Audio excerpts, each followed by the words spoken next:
mecánico, en donde se presenta la mayor eficiencia total que en cualquier otro método de bombeo mecánico. La unidad flotante es un equipo de carrera larga de bombeo, generalmente con un motor eléctrico que acciona una caja de engranes, el cual a su vez acciona una cadena larga a una cierta velocidad, lo que provoca que éste comience su accionamiento.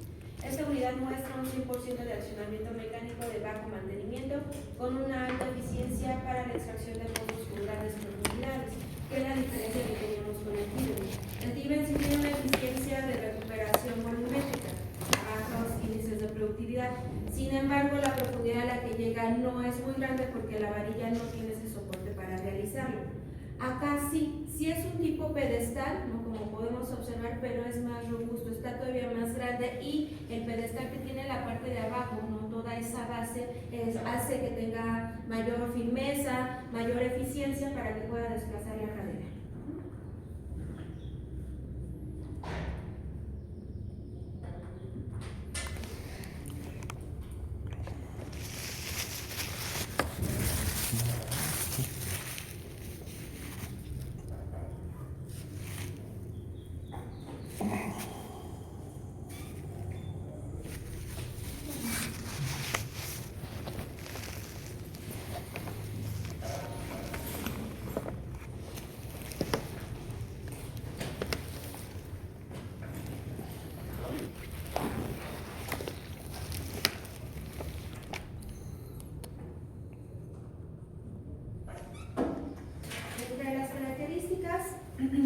Tiene una carrera de 288 y 306 pulgadas con bombas mecánicas, que es más de 7 metros de recorrido. Las otras no estaban limitadas a 180 pulgadas, a 50 pulgadas las más pequeñitas, entonces por eso decíamos esta es la más eficiente y llega a profundidades más grandes. Entonces si ven la carrera, pues se hace casi el doble de la que comentábamos ayer. Alta capacidad de producción, alta eficiencia para extracción de pozos con problemas o pozos profundos, aplicación en reemplazo de bombas PET. Muchas veces se tiene instalado el sistema de bombeo electrocéntrico, se retira la parte de las bombas subsuperficiales y entonces se coloca este tipo de rotamex para hacer la función del pistoneo, que estará entonces levantando el cliente. Mayor vida útil con equipo de fondo, el 40-60% de reducción en los ciclos de esfuerzo, lo que representa una mayor vida útil de las varillas. Del 20 al 50% de reducción en costos de energía, que decíamos andan alrededor de 30 la anterior, que es la tipo Tiben, entonces aquí nuevamente esa reducción aumenta y disminuye el costo de energía. Ayuda a resolver el problema de candado de gas y 100% accionamiento mecánico de bajo mantenimiento. No necesitamos, ¿no? Porque dice 100% mecánico, no necesitamos motores o cosas allá atrás, simplemente la cadena, les digo, es como un cinturón de seguridad, ¿no? Funciona de la misma manera. Si yo lo suelto, se regresa, ¿no? Y lo jalo y se regresa. Funciona igual, ¿no? Entonces, lo único que hace es trabajar por medio de esfuerzos, de pesos y balances para poder entonces hacer esa función de ida y vuelta. ¿Qué te costó esa comparación? Aumenta un poquito comparado con el Tiben, ¿no? En cuanto a la inversión inicial, pero disminuyes el mantenimiento. Entonces eso, digamos, como que equilibra un poquito. Gracias, sí.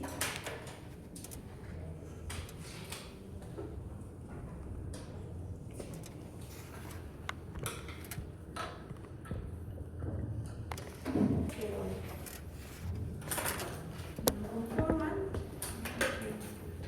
Bueno, están muy altos, alrededor de 7-8 metros es lo que mide este tipo de pedestales. Aquí es donde va alojada esa banda flexible que les digo funciona como el cinturón. Viene aquí la parte de la sata de varilla, aquí la varilla pulida, que es lo que va a estar ahí desalojando o alojando el fluido. Entonces todo este pedestal va a soportar esta banda. Esta banda por la parte de atrás va conectada a un motor más pequeñito comparado con los otros anteriores. Trae su guardabandas, ¿no? La banda que va conectada al motor.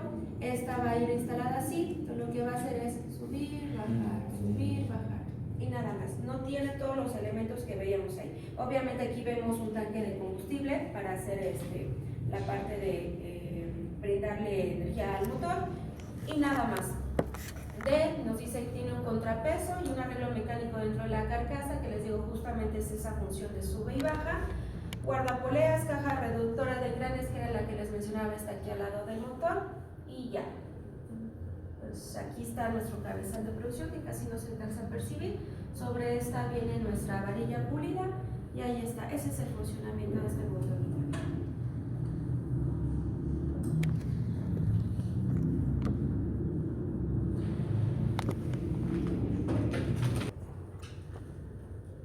Vamos a ver ventajas y desventajas de este sistema.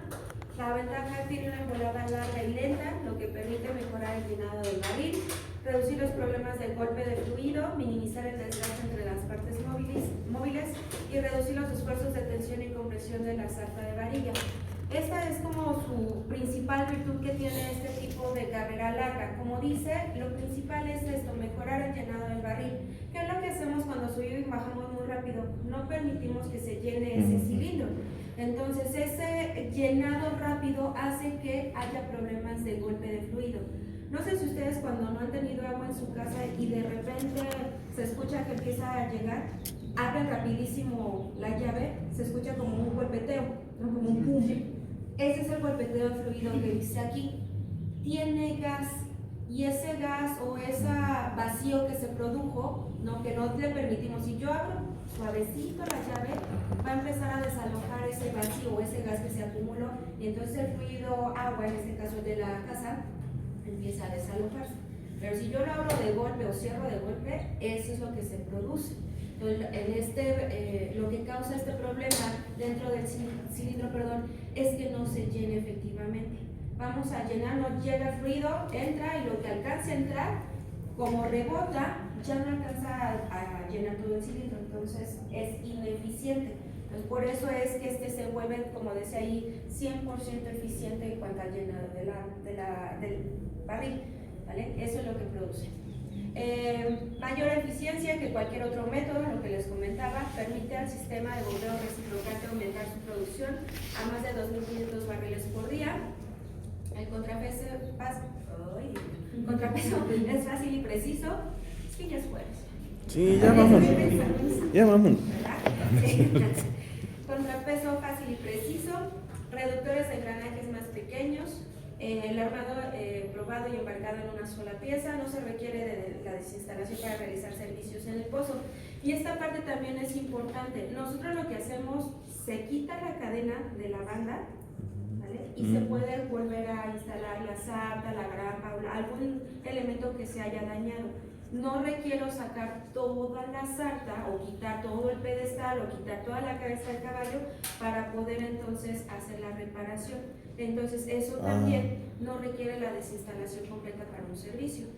Reduce los costos de operación y mantenimiento. Desventajas. Su diseño solo se limita a instalaciones en tierra, no, pues este ya lo vimos, a ver, mucho más robusto comparado con el otro. No aplicable para pozos desviados y solo utilizado para pozos con alta producción someros o pozos muy profundos. Buenos días.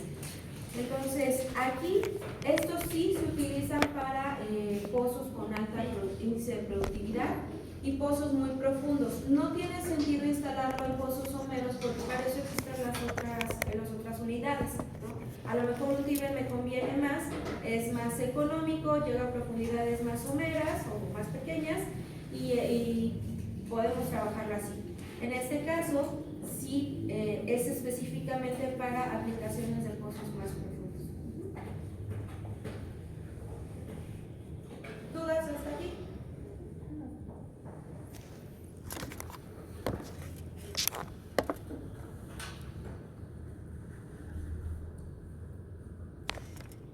Esta parte de las unidades, ¿no? Resumen de cada una de ellas. En el caso de las convencionales, su balanceo es a través de contrapesos y su rotación vista del lado izquierdo de la unidad es en contra del sentido de las manecillas del reloj. Puede operar en los dos sentidos, ya que la rotación a ambos lados da lubricación a los engranes del reductor. La unidad Mark II, su balanceo es a través de contrapesos igual, solamente viaja en un solo sentido, ya que su sistema de lubricación en el reductor es exclusivamente para esa rotación. En cuanto a la balanceo, ¿mande? Sí, perdón. Sí, me fui de rápido. ¿Qué resumen? Venga. Ya, gracias. Sí, claro.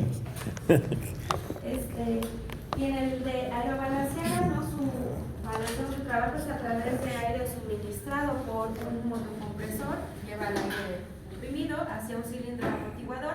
Su rotación y el sistema de lubricación del reductor es igual que la unidad convencional. Y luego tenemos la unidad hidroneumática tipo Tiben. Se compone de dos sistemas básicos, un sistema hidráulico y un sistema de balanceo hidroneumático. El hidráulico es el que está dado por el aceite, no el que lubricaba y el que justamente ayudaba a enfriar. Y el otro sistema de balanceo hidroneumático es el que está dado por la compresión del nitrógeno. A eso se refieren esos dos sistemas. No que sean a veces hidráulicos y a veces no. No, está compuesto por los dos. Unidad de carrera larga, se aplica a pozos de alta capacidad de producción o profundos y emplea un diseño completamente mecánico con una cadena. Listo.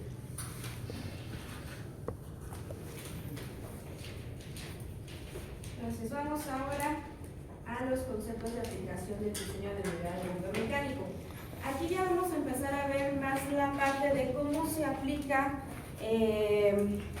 el término de la bomba del cilindro, el llenado del cilindro en la parte de abajo, para poder realizar ese sistema de subida y bajada, calcular el número de voladas. A eso vamos ahorita. La aplicación tiene que ver con eso y hasta el final de estos conceptos de aplicaciones que vamos a ver en nuestro ejercicio.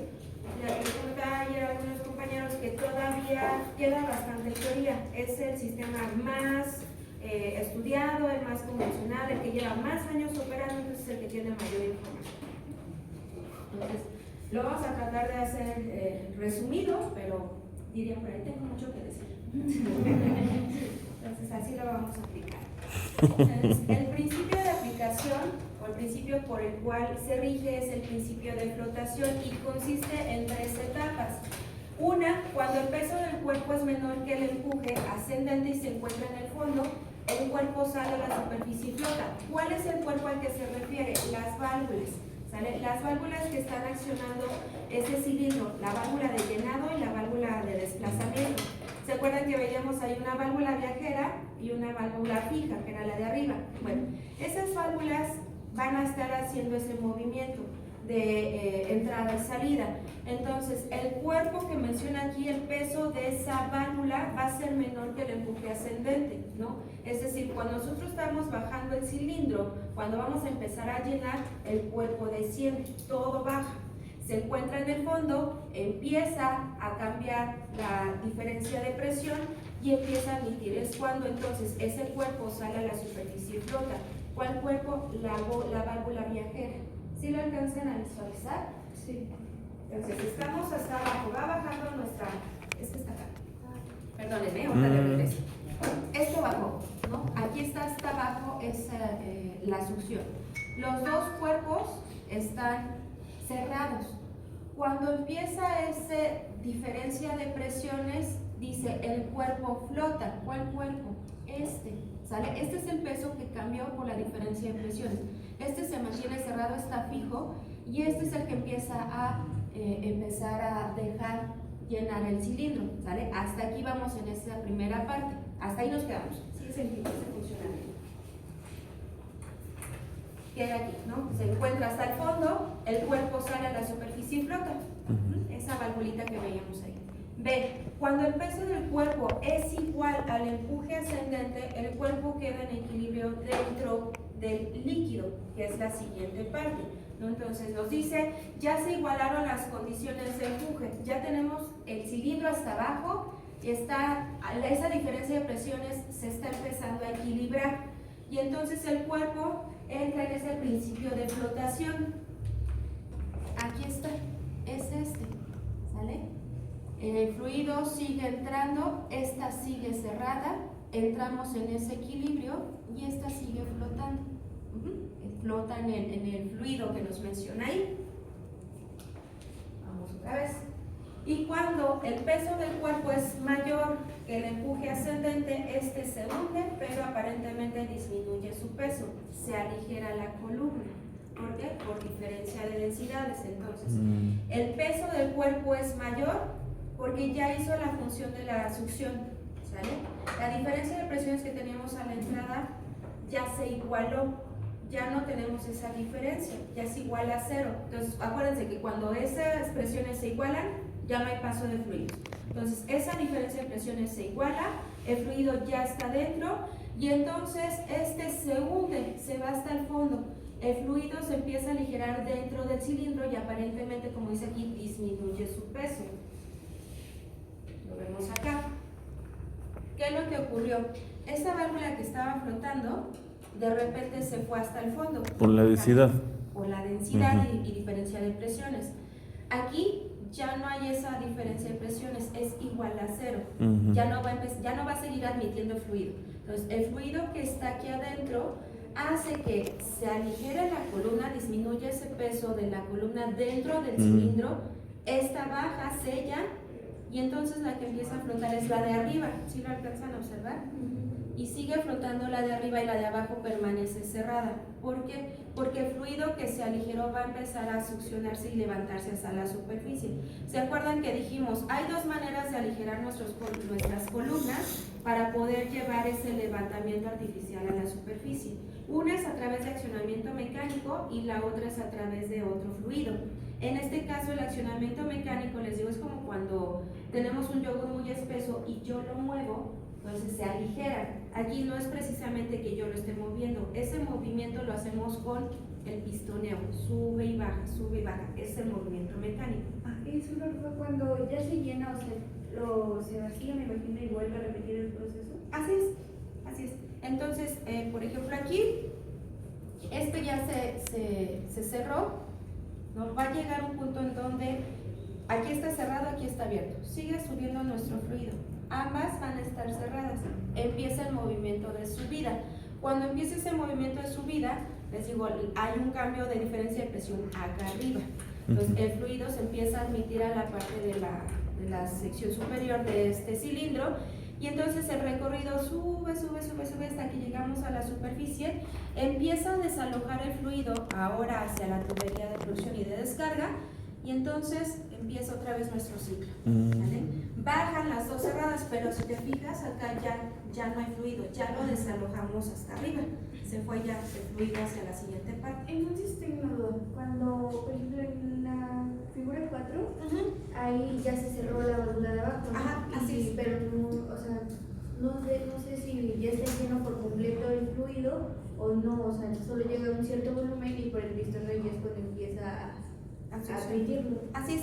Así es, entonces lo que nosotros, se acuerdan que ahora les comentaba, hay diferentes carreras, ¿no? En 30, 60, 80, bueno, la carrera es justamente esta distancia en la cual va a estar llenando, ¿vale? Entonces la carrera que recorre, ¿no? Si lo imaginamos así, la carrera que recorre este pistón es lo que va a estar llenando o vaciando este cilindro, así queda un poquito más claro, ¿no? Entonces, va a tener un tope, como bien mencionas, no va a llenarse al 100%, nada se llena al 100% porque no podemos visualizarlo.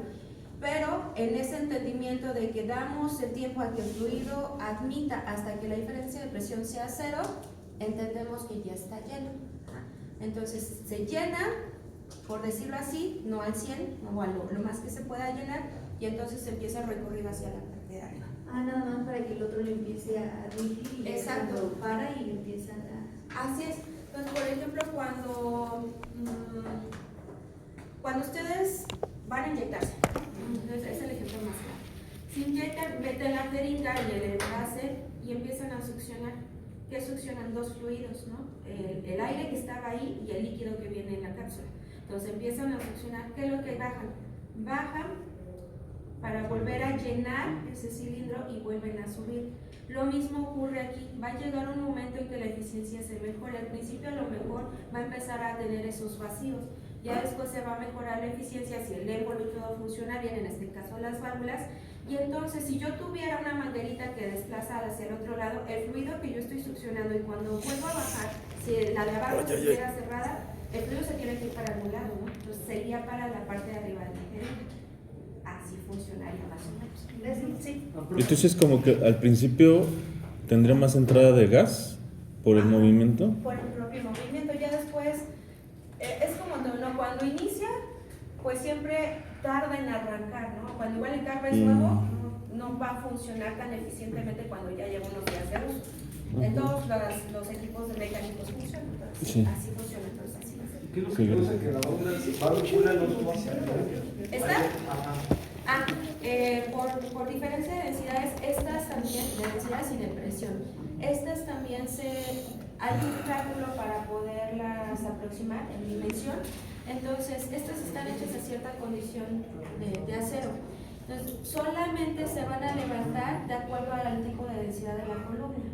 Entonces, si fuera agua, a lo mejor sí la levantan, pero están hechas para un aceite pesado, ¿no? Decíamos ahí medianos, extra pesados, entonces no va a subir.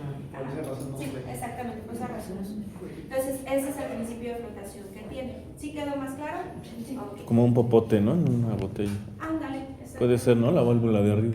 La válvula de arriba es cuando le pongo el dedito. Ajá. Ajá. La de abajo cuando está ahí, si yo tapo, no se va, ya no va a empezar a succionar, ya no sigue succionando. Entonces lo mismo ocurre, si yo quito el dedo, se va todo. Se va. Así. Esa es la diferencia de presiones que se causa. Entonces, este tipo de bajadas y subidas se llevan a estos patrones típicos de cargas. Entonces, vamos a empezar aquí en el 1 y continúo en ese sentido, hacia la derecha. Nos dice, todos los sistemas de bombeo mecánico que operan a una velocidad finita tienen como característica común el patrón típico de cargas, no tomando en cuenta los efectos de fuerza de fricción y armónicas. Si se inicia en el fondo de la carrera de la varilla pulida, se mueve hacia arriba y se tiene lo siguiente. Yo les decía, empezamos en la sección número 1. Aquí es cuando tenemos justamente abajo las dos válvulas, está vacío ese cilindro. Entonces aquí en esa primera sección está vacío, empieza a llenarse, no cambia la diferencia de presiones, empieza a llenarse y entonces vamos a tener aquí en este patrón el peso de fluido, el peso de la varilla y nos dice que además la aceleración va a ser máxima. El fluido está entrando con una aceleración. Entonces, ¿por qué se acelera? Por la diferencia de presiones. Entonces, el fluido se admite ahí a esa cámara, tenemos la carga máxima que puede aguantar nuestra varilla, la del peso, la de las válvulas, la del fluido. Todo ese peso está ahí concentrado allá abajo, todavía no sube, apenas está admitiendo el fluido, ¿sí? Está llenando esa camarita.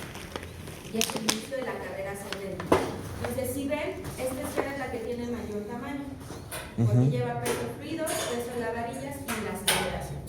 Va subiendo esa varilla con el fluido que vamos a desplazar y pasamos a la sección número 2. Llegamos hasta la superficie, ¿no? Ya se va a empezar a desalojar ese fluido. Todavía no abren las válvulas para desalojarlo. Llegamos así con nuestro cilindro bien llenito hasta la superficie. Y entonces, ¿qué es lo que vemos? Si observan, la esfera disminuye un poquito su tamaño. El peso del fluido, el peso de la varilla sigue teniendo esa misma importancia, sin embargo aquí la velocidad disminuyó, ya es cero, ya no hay más recorrido, ¿no? La aceleración sigue siendo, en este caso, constante, aunque empieza a ser negativa porque ya empezamos la carrera descendente, ¿no? Ya vamos en sentido contrario. Entonces aquí el peso del fluido todavía está. Se empieza a desalojar y pasamos a la sección número 3. En la 3, si se fijan, ya no hay peso de fluido, solamente la de la varilla, ¿sí? Esta WF ya no aparece allá. Se empieza a vaciar el fluido, se vacía la línea de descarga y solamente me queda el cilindro con las varillas. Entonces, el peso de la varilla y la aceleración ahí está presente, les digo, tiene el signo negativo porque empezamos carrera hacia abajo. Entonces, la carga mínima que tiene empieza en este inicio de carrera descendente, es la que tiene menor esfericidad o el menor tamaño en esa esfera.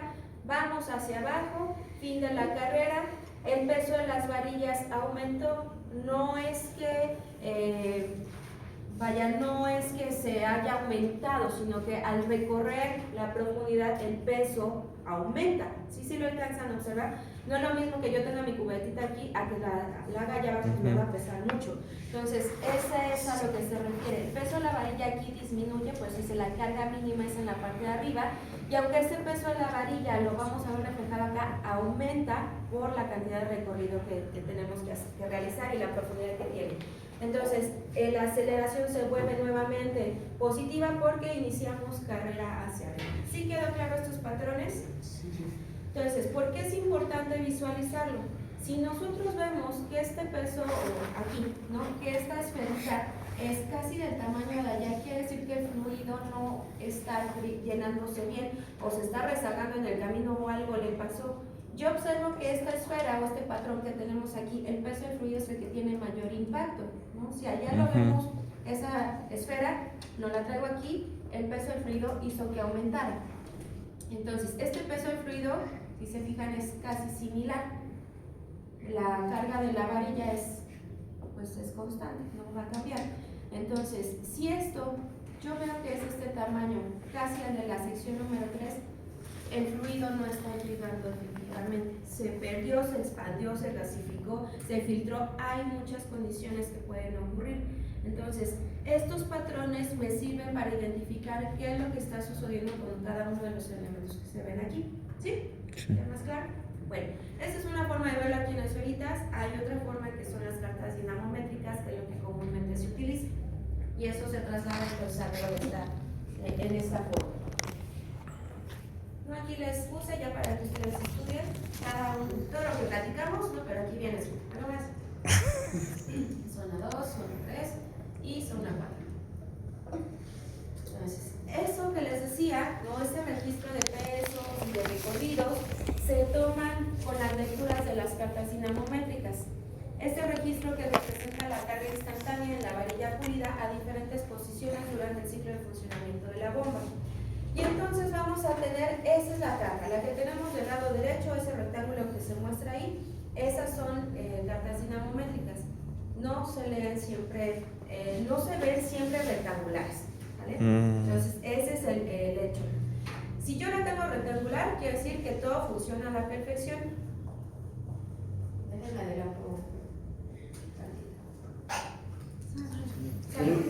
Pero hay ocasiones en que la hacemos así, ¿sale? Esto es porque ocurrió algún desgaste, hubo, como les decía, una disminución en el peso del fluido, quiere decir que se empezó a filtrar, las válvulas no funcionan, algo ocurrió que perdió esa característica rectangular, ¿vale? Y ahí es donde nos toca a nosotros revisar qué fue lo que sucedió y en qué momento exacto. Entonces vamos a ver, en el punto A, que es el que está en la parte inferior de la izquierda del gráfico, es el punto muerto inferior o el punto de partida, el inicio de la carrera. Del A al B, que es el que está en la parte superior en el eje de la carga, representa el estiramiento de las varillas. Cuando se tensa, ¿de qué va a empezar a hacer? La succión, ¿sale? Está ahí haciendo la succión y por eso es que aumenta la carga. Entonces pasamos de un punto de inicio donde no hay carga de fluido, entonces empieza a llenar, no sé si lo alcanzan a visualizar, empieza a extenderse esa varilla, entonces la carga aumenta, llegamos al punto B. Del punto B al punto C se llena el barril, ya está estirado, ya va a empezar a succionar, entonces ahora sí es el momento de que empiece a entrar el fluido, empieza a entrar el fluido del B al C, entonces aumenta el desplazamiento del émbolo, de la bomba, ¿sí? Aumenta porque se está llenando. Del C, que vemos hasta la derecha, es el punto muerto superior de la varilla. Ya llenó, ya no hay más que hacerle a esa varilla, ya está en su punto máximo. Del C al D, estado original de las varillas, que es entonces cuando ya empieza su carrera descendente, va a empezar a desplazar el fluido hacia la parte del levantamiento, ya el cilindro está vacío y entonces el C al D, esa carga disminuye, ya se va disminuyendo el peso de las varillas, la carga del fluido y empezamos entonces en el D, del D al A, el desplazamiento del fluido en el interior del barril, ¿no? Y nuevamente empieza ahí ese recorrido. Entonces aquí nos menciona, ¿no?, que esto es igual al desplazamiento total del émbolo. Les decía, por eso es que vemos aquí la carga del fluido, el émbolo se está desplazando. La carrera ascendente es la que tenemos en la parte superior del B al C y la descendente del C al A. Entonces vamos, acá está, esta figurita yo creo que nos ayuda más, ¿no?, a visualizar cómo es que está ese cilindro. Les decía, aquí la posición inicial, punto muerto del inicio de la carrera, Cuando eso se empieza a estirar, les digo, empieza a generar ese vacío para poder entonces empezar a admitir. Admite, empieza a admitir el fluido, aquí por eso nos muestra esta flechita, sigue cargando, sigue llenándose nuestra cámara, hasta que llegamos a la superficie, por eso dice carrera ascendente, sigue subiendo por la teoría de producción, hasta que llegamos a su tope, ¿no? Ya llegó, vamos a desalojar esta cilindro. Entonces se abre el fluido, esto empieza a carrera descendente y ahí vamos. Empiezan a bajar, empieza a bajar, sigue bajando. Si lo alcanzan a observar cómo es que se va cerrando otra vez esa área y empezamos recorriendo. Sí queda un poquito más claro así, ¿no? Es de mucha imaginación. Ahí está, sí, así está. Estoy imaginando. El problema es cuando es que se hizo a la derecha. Híjole, ¿qué pasó? Entonces, bueno, aquí nuevamente vemos, no sé si me quedo ahorita con el video, vemos estas válvulas y les digo, el rectángulo lo vamos a ver así identificado, ¿no? Cómo es que está ahí idealmente. No sé si quiere.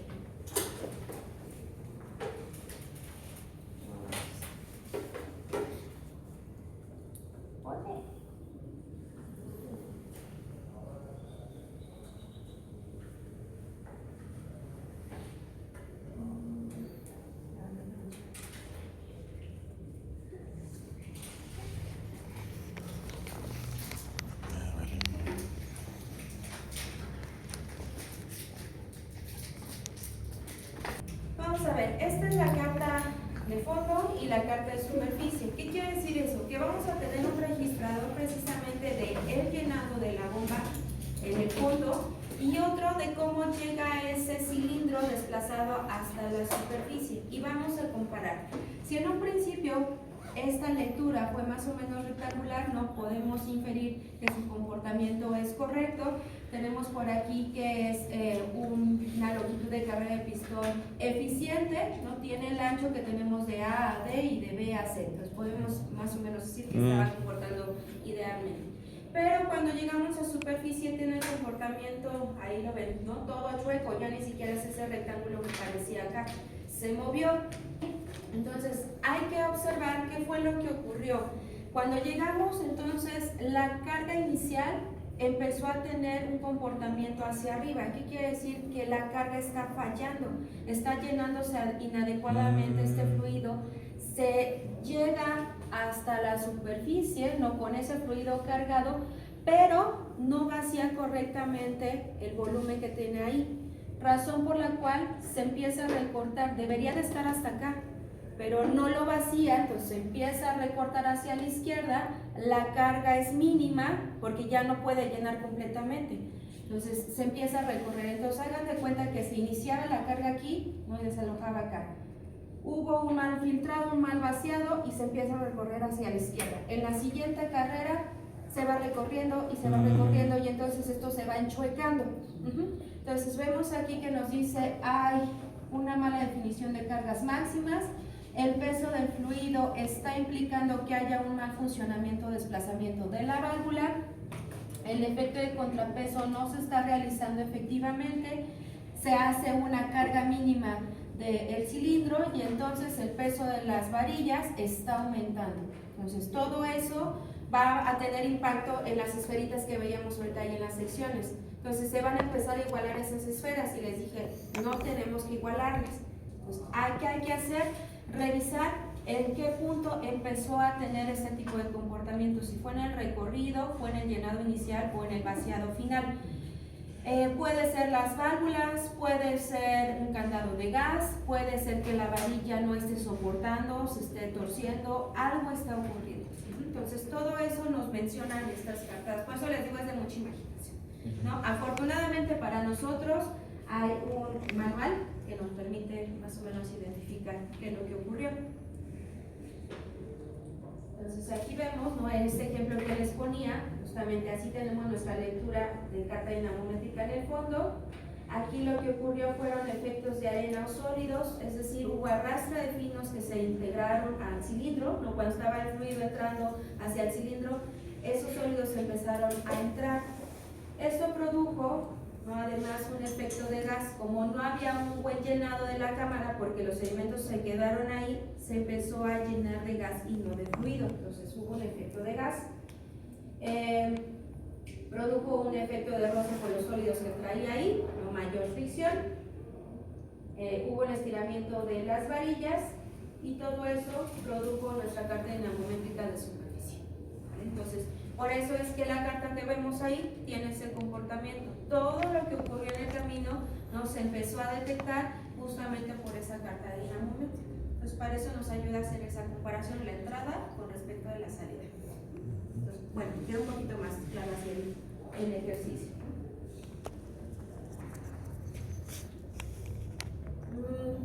Bien, entonces, esas lecturas, ¿no? Ese es el aparato, bueno, ese ya es muy viejito, ¿no? Ahora ya son registros, pero bueno, así se veía anteriormente esos dinagramas. Eran las lecturas que producían justamente esos rectángulos que veíamos. Se hace un registro gráfico, se puede determinar el funcionamiento de las válvulas de la bomba, la carga del fluido, el esfuerzo de las varillas, la torsión de la tubería, el nivel del fluido Gracias. y sobre todo el volumen del fluido desplazado. Entonces, esas características son las que nos permiten visualizar esos gráficos. El volumen del fluido desplazado se puede calcular con esta expresión, donde vemos que es Volumen desplazado. el volumen desplazado en barriles por barril va a ser igual a 0.166 por el diámetro del pistón en pulgadas elevado al cuadrado, por el desplazamiento de la bomba en pulgadas y todo eso por las embonadas por minuto, que son los strokes por minuto. Stroke. Entonces, al tener estos elementos, el diámetro del pistón, el tipo de desplazamiento de pulgadas, ¿no? Es decir, 106 o 300 pulgadas, que nos decía ahí en esa carrera, y el número de veces que sube y baja, me va a dar el volumen de fluido desplazado, el que entra y el que tengo que recuperar en superficie. Ese volumen desplazado tiene que ser aproximadamente igual o similar el que entra con el que sale, porque la cámara en teoría está sellada, ¿no? Y va recorriendo lentamente hasta que llega a superficie, que esa es la virtud de estos bombeos. Al no producirse tan rápidamente, no le da oportunidad de cambios de expansión por presión y temperatura. Es menos frecuente que ocurra porque el levantamiento es lento. Entonces, eso tiene que garantizar que el volumen que está dentro de esa área permanezca casi similar. Si hay un mal llenado o un mal sello o lo que vimos en el ejemplo anterior, ¿no? Que se entraban sólidos, pues la cámara no va a estar llenando completamente de manera eficiente. Y eso va a hacer que el volumen que yo tengo abajo no va a llegar en la misma característica al volumen que voy a recibir arriba. No teníamos efecto de gas, teníamos presencia de sólidos, hubo fricción, entonces hubo pérdidas de presión, entonces eso ya no se recuperó de la misma manera. ¿Sí quedó claro? Sí. Okay.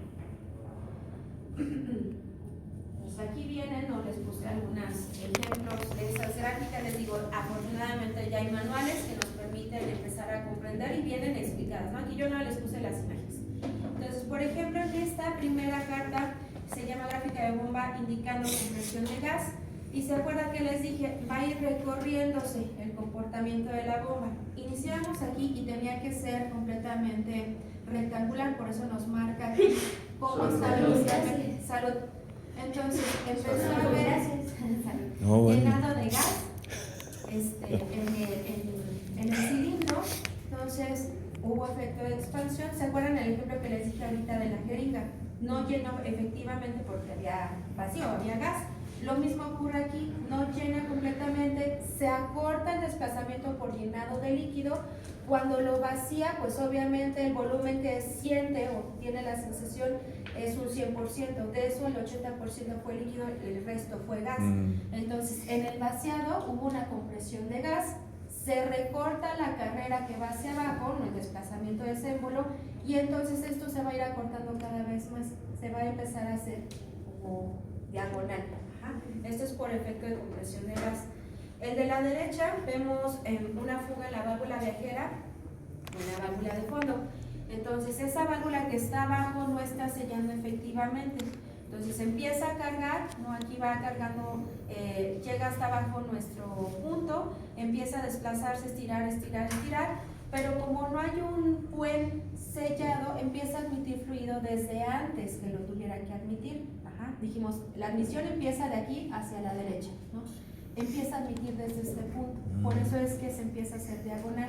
La carrera efectiva se acorta en la parte superior y cuando llega a superficie, pues el fluido que se esperaba ya no es el mismo. ¿Por qué? Porque igual se fugó cuando iba subiendo. Entonces el desplazamiento de abajo se ve más grande porque sí, se vació completamente, pero cuando regresamos y empieza a admitir, se empieza a perder en la carrera que va hacia arriba. Entonces, como esas hay muchos ejemplos, luego acá está la de válvula de pie, que es el contrario, la válvula que está en la parte de arriba es la que empieza a fallar. Luego acá nos dice, está una tubería desanclada y la fuga de la válvula viajera, entonces son combinaciones. Y les digo, como esas, hay muchas, ¿no? Aquí hay otro ejemplo, justamente de la bomba indicando la deficiencia del mecanismo de anclaje, que es decir, no está bien anclada la tubería de producción. Lástima que no se puede ver aquí el videito, pero lo que ocurre es que se supone que esto está anclado hacia la tubería de revestimiento. Y cuando esto se está llenando y empieza la carrera ascendente, se lleva toda la tubería, ¿sale? No solamente el cilindro se movió, sino que se desplaza todo esto que vemos aquí, se desplaza. Entonces, pues hay un mal funcionamiento y empieza a tener este tipo de reportes, ¿no? Un mal funcionamiento de tubing ahí en el anclaje. Luego vemos acá una bomba subsuperficial colapsada. Pues no hubo un buen funcionamiento de la bomba, colapsó, es decir, no empezó a funcionar adecuadamente en la subida ni en la bajada. Algo ocurrió, hay un mal funcionamiento dentro de la bomba, no de las válvulas, sino de la bomba como tal, y entonces ahí es donde se demuestra que ese abombamiento que vemos arriba y abajo es porque colapsó nuestra bomba. ¿Y cuando el problema es la bomba, qué se hace? Se tiene que cambiar, ajá. ¿Pero se tiene que sacar todo? Sí, se saca toda la varilla pulida, se desconecta, digamos, ese cilindro, se cambia uno para las características que ya se analizaron y se vuelve. Entonces implica pues paro de actividades y un costo mayor, pero bueno, a la larga te la garantizaría. Sí. Esta es por un golpe de fluido que les comentaba hace ratito, ¿no? Llega de golpe, no se vacía y ahí vemos justamente ese recorte, ¿no? Cuando llegó no llenó completamente y ahí está, y cada vez se va a ir recogiendo más. Luego tenemos acá la inercia del fluido, gráfica de la bomba indicando inercia del fluido, es decir, el fluido o la sensación que tiene la bomba es que continúa llenándose, pero no hay un llenado efectivo. Entonces aquí se es un mal diseño de la bomba que va a producir ese efecto de inercia, va a tener la sensación de que llena, pero en el desplazamiento total del émbolo va a tener esas subidas y bajadas, porque siente, ¿no? O sea, la bomba tiene esa diferencia de presión donde sigue admitiendo, pero tiene un mal llenado. Otra aquí de interferencia de gas, y aquí lo observamos en la imagen. Es un yacimiento que tiene presencia en manifestaciones de volúmenes altos de gas. Entonces, tal vez no, la opción más viable no era colocar un bombeo mecánico, pero bueno, se optó por eso. El gas empieza a llenar aquí y observamos que finalmente pues el gas se va a volatilizar, ¿no? Es el primero que se canaliza. Entonces se va a empezar a admitir ahí dentro de las válvulas. Cuando desalojamos todo el fluido, pero el gas no siempre se alcanza a desalojar y entonces empieza a recortar también el desplazamiento de bajada. Empieza a expandirse en ese movimiento de émbolo y bueno, y ahí está ese efecto. Acá uno de tubería desanclada, que es más o menos como que les platicaba y cada vez se va a ir haciendo más así. Y bueno, les digo, hay muchos. Aquí no les puse como los más comunes. Entonces todo eso no podemos evitarlo a través del conocimiento de estas cartas dinamométricas para garantizar una eficiencia volumétrica. Entonces les mencionaba que lo que nos permite es visualizar qué es lo que está dañando, si las válvulas, el llenado, la tubería, o sea, toda esa combinación de elementos pues va a garantizar que haya un buen desplazamiento y eficiencia. Los factores que normalmente afectan esa eficiencia volumétrica es el escurrimiento o filtración del pistón, ¿no? Lo que les decía, vamos subiendo y se sigue vaciando esa cámara, entonces eso afecta viscosidad del fluido, entrega de gas en la cámara de la bomba, factores volumétricos de formación definen mayor volumen en el fondo. Este punto de factor volumétrico de formación es que no hay una buena toma de información. El VO, ¿se acuerdan de ese factor volumétrico VO y VG? Bueno, esos VOs están tomadas a ciertas condiciones de yacimiento. Y si no hay un buen cálculo o predicción de la pérdida de presión que hay en superficie, el VO tiende a disminuir.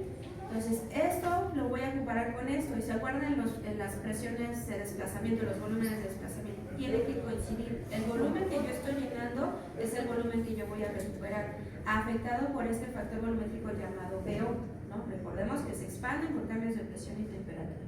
Pero si estos dos están mal tomados, no hay manera de garantizar que entonces haya un buen llenado para la caracterización de nuestro fluido.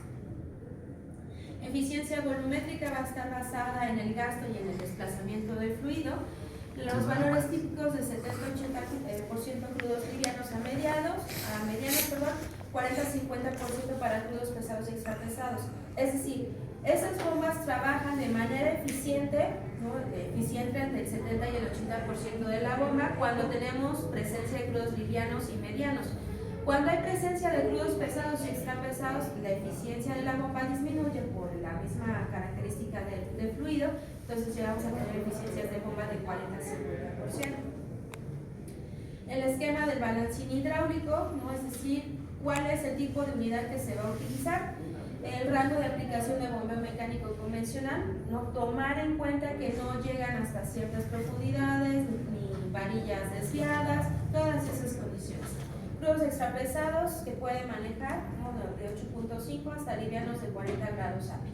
Producción entre 20 y 2.000 barriles por día diarios normalizados. Relación gas-aceite de 0 a 2.000 pies cúbicos barril. Profundidad de hasta 900 pies para crudos livianos y 5.000 pies para crudos pesados y extrapesados, que es como recomendaciones operativas. No quiere decir que si ya llego a 905 no lo va a operar, no, pues así lo puede operar, no, pero son las recomendaciones.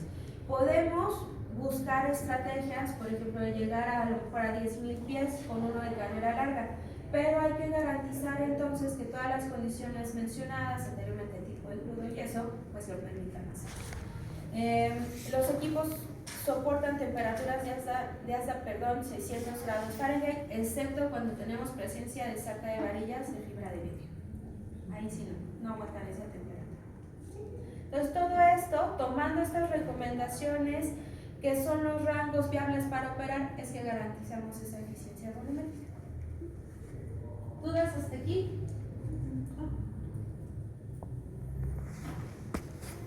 Bien, entonces luego tenemos la optimización. Se debe de tomar todas estas consideraciones para optimizar. Son bastantes, sí, pero les digo, son los sistemas convencionales que por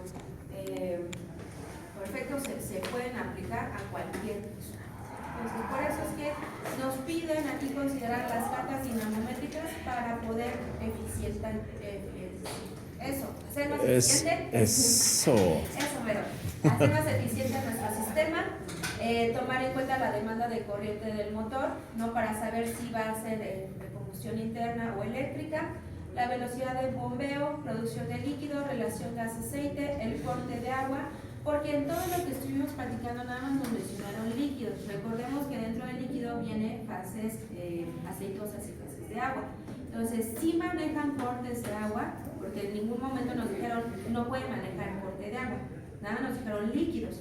Entonces, sí lo puede manejar, pero obviamente, como en todos los pozos que hay presencia de agua, hay que tratar de evitar que su ritmo de producción sea más grande. Porque si hay presencia de agua y con eso todavía tenemos sales o algún mineral, pues podemos causar una incrustación.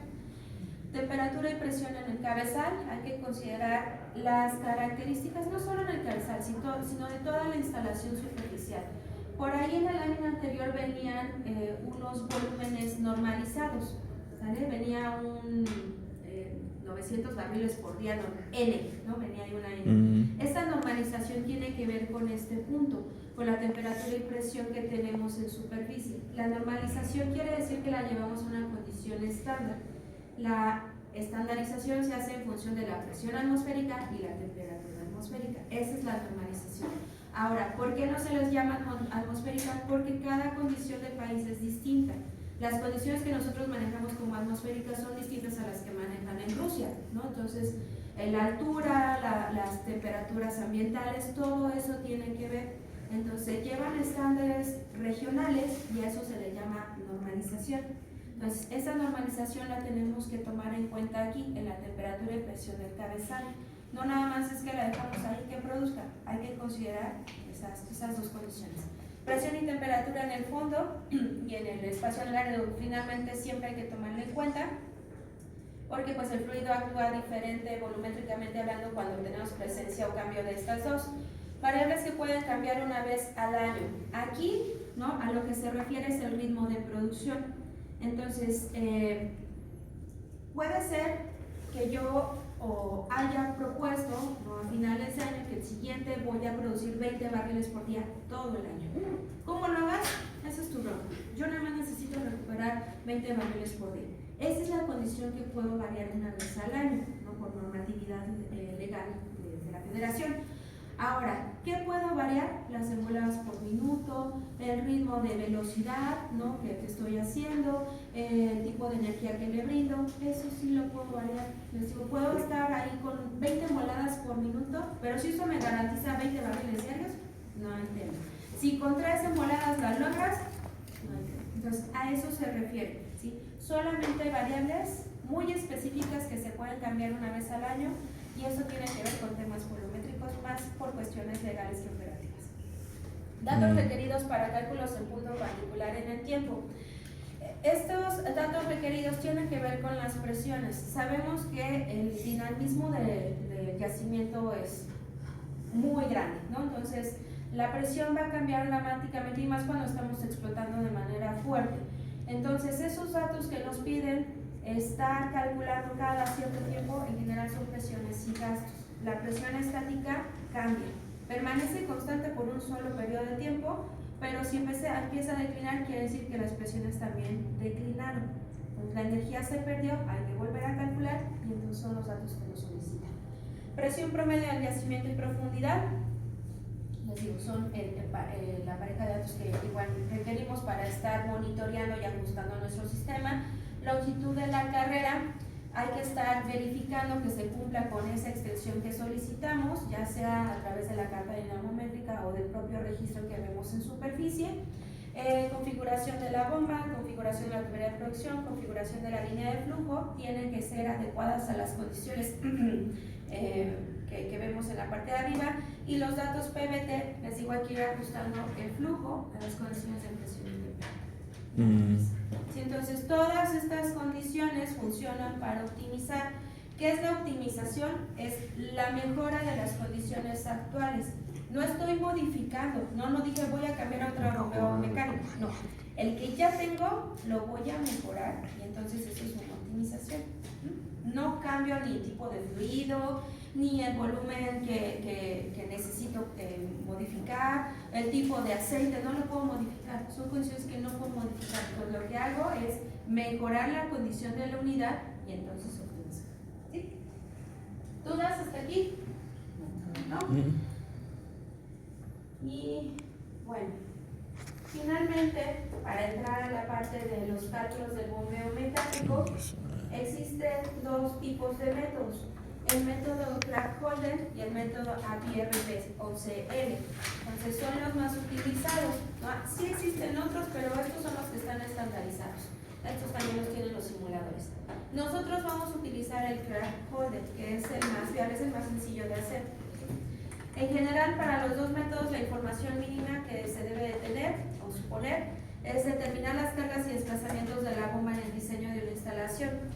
Para ello necesitamos contar con el nivel del fluido, hasta dónde llega la columna dentro de nuestra tubería, la profundidad donde vamos a instalar la bomba, la velocidad del bombeo, es decir, las voladas por minuto, la carrera de la varilla pulida que va a recorrer, el diámetro del émbolo, la densidad relativa del fluido que va a estar trabajando, el diámetro nominal de la TP y si está anclada o no. Precisamente dijimos es para garantizar la eficiencia de la bomba, ¿no? Si no está anclada, buscar otro tipo de alternativa, buscar un anclaje o algo que permita tener el movimiento de subida y bajada. Tamaño y diseño de la varilla pulida que va a estar dada por el diámetro de la TP. Entonces estas características en general se utilizan para los dos métodos. Y si una vez conocidos estos factores es posible que se calculen los siguientes parámetros para su diseño. Espero tanto. Cálculos o parámetros que nos piden para determinar el diseño es la carrera efectiva del émbolo, el desplazamiento de la bomba, carga máxima y mínima de la varilla pulida, torque máximo, potencia y contrapeso requerido. Eso es lo que nosotros vamos a sacar en el diseño de Crack-Hollow, ¿vale? Y es las tablitas que ayer les comentaba. Entonces, con base en las características que nos pedían en la lámina anterior, diámetros y eso, vamos a tener que calcular esto. Les digo, son fórmulas, la verdad, muy sencillas, ¿no? Donde calculo el gasto, el desplazamiento, meto la carga y se acabó. Son muy sencillas. Entonces, ¿hasta aquí alguna duda? Le vamos a dejar hasta aquí porque viene ya el diseño. Nada más que me comentaban muchos de los compañeros que tienen práctica el siguiente miércoles. Entonces, vemos el ejercicio el jueves, ¿sale? Aunque me adelante en otro tema o... Bueno, ya, primero checo mi programa, porque si no le estoy miércoles. Pero el jueves hacemos el ejercicio. Gracias. Ahora ya, déjenles paso lista. ¿Y no vendríamos el miércoles? ¿Les ha visto un ratito? Sí, está bien. ¿Me dan el día? Yo diría que no. Yo diría que mejor descansen. Vaya, no hay problema.